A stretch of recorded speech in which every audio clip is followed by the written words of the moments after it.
যতবারই ক্ষমতায় আসার চেষ্টা করুক না কেন, সেই সরকারকেই শিক্ষা কমিশন গঠন করে তদুপরি সকল তদন্ত সম্পন্ন করে বাংলাদেশের শিক্ষা ব্যবস্থা কারা এই পর্যায়ে নিয়ে এসেছে তাদের বিরুদ্ধে আইনানুগ ব্যবস্থা গ্রহণ করতে হবে।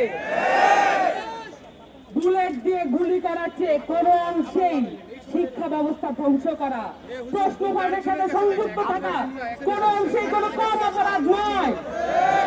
বাংলাদেশের শিক্ষা ব্যবস্থাকে ধ্বংস করার জন্য সবচেয়ে বেশি যেটা করা হয়েছে, আমাদের শিক্ষকদেরকে অবমূল্যায়ন করা হয়েছে।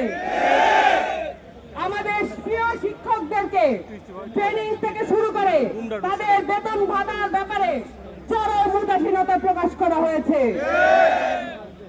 20% বাড়ি ভাড়া দেওয়া লাগবে, এটাও যদি ইন্টারিম গভর্নমেন্টের কাছে চাওয়া লাগে তাহলে তাদের অবস্থান দেখে আমরা পরিষ্কার বাংলাদেশকে উন্নত করার জন্য, বাংলাদেশের শিক্ষা ব্যবস্থাকে প্রত্যেক ঘরে ঘরে পৌঁছে দেওয়ার জন্য তাদের আন্তরিকতা কতটুকু।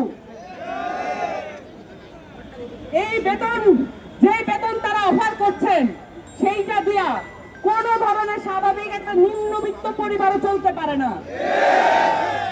উদ্দেশ্যমূলক ভাবে আমাদের শিক্ষকদেরকে নিম্নবিত্ত পর্যায়ে তারা রাখতে চান। তারা চান তারা যেন শিক্ষক হিসেবে নিজেরা আনন্দ নিয়ে ক্লাসরুমে পড়াতে না পারেন।